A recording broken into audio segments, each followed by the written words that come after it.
Bonjour. On va parler un petit peu de pêche à la traîne pour le doré.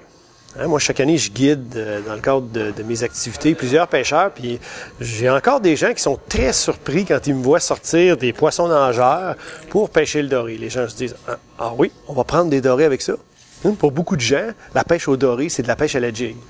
Mais plusieurs d'entre vous le savez, vous m'avez entendu répéter ça souvent, un bon pêcheur de doré, ça doit être polyvalent. Donc, la pêche avec des poissons nageurs fait partie des techniques qu'on doit maîtriser pour pouvoir avoir beaucoup de succès dans toutes les circonstances.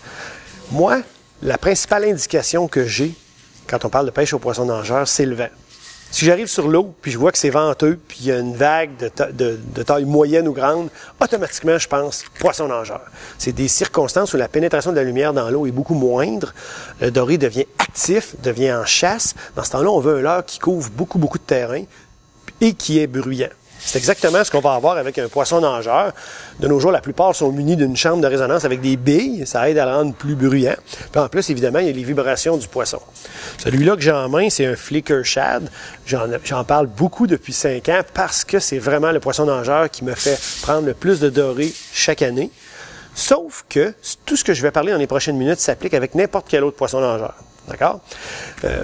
La chose la plus importante quand on pêche avec des poissons nageurs, la variable sur laquelle il faut vraiment travailler, c'est la profondeur. Il faut s'assurer de choisir un modèle qui va nager à la profondeur où évoluent nos dorés. Fait qu'il faut avoir les yeux sur le sonore. Notre sonore va nous dire est-ce que les dorés sont en suspension, est-ce que les dorés sont collés au fond.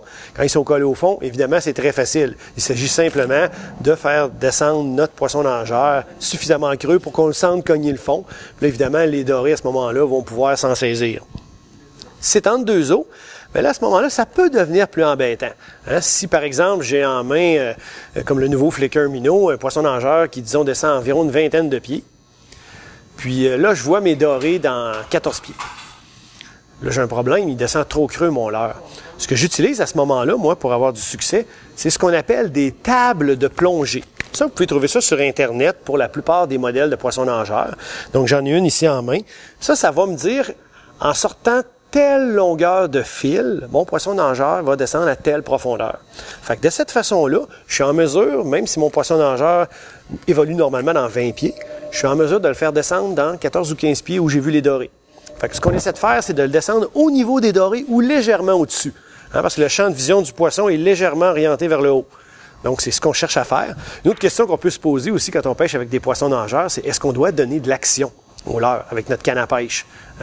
Il y en a qui le font pas du tout, peut-être un petit peu par paresse. Il y en a qui le font tout le temps. Honnêtement, moi, je vous dirais que 80-90% du temps, je trouve ça plus efficace de travailler mon leurre. Je ne le travaille pas exagérément. J'accélère un petit peu la course du leurre avec la pointe de la canne, puis on sent les vibrations s'augmenter. C'est suffisant. Là, ensuite, je le recule à sa position, puis à l'occasion, comme ça, je répète. Mais, vous allez voir des journées où c'est meilleur quand on fait aucune action particulière au niveau du leurre. Juste vitesse constante. C'est peut-être une journée sur 10, mais il faut le tester pour le savoir si on est dans ces conditions-là. Fait qu'à 3 pêcheurs dans le bateau, par exemple, j'aime, moi, qu'il y en ait un qui ne travaille pas du tout son leurre, puis les 2 autres, oui. Puis ensuite, on peut s'ajuster, puis faire en sorte d'avoir la bonne cadence, le bon rythme pour travailler notre leurre, ou pas de rythme du tout, le laisser à vitesse constante. Donc, poisson nageur à la traîne, oui, il faut avoir ça dans notre arsenal. En terminant, on peut parler aussi de vitesse de traîne. J'aime faire évoluer mes leurres généralement entre 1.5 et 2.3, 2.4 milles à l'heure quand je suis en lac. Je teste encore là pour savoir la meilleure vitesse. Si on est en rivière ou au fleuve, ce qui est bien important, c'est de s'ajuster à la vitesse du courant.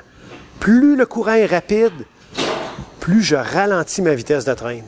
Si je fais pas ça, si le courant est très rapide, puis moi je vais très vite, en plus, le leurre va vibrer beaucoup trop en raison de sa bavette, puis ça va susciter la méfiance du poisson.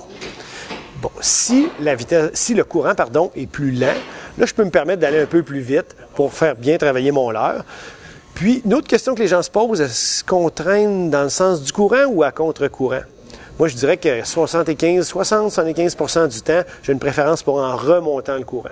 Mais il y a de ces journées où ça fonctionne mieux en descendant le courant. Donc, encore une fois, il faut l'essayer pour connaître les goûts du doré, l'attitude du doré un jour donné. Donc, pêche à la traîne avec des poissons nageurs, vous devez avoir ça dans votre arsenal pour avoir du succès dans certaines conditions au doré. Merci, bonne pêche, à la prochaine.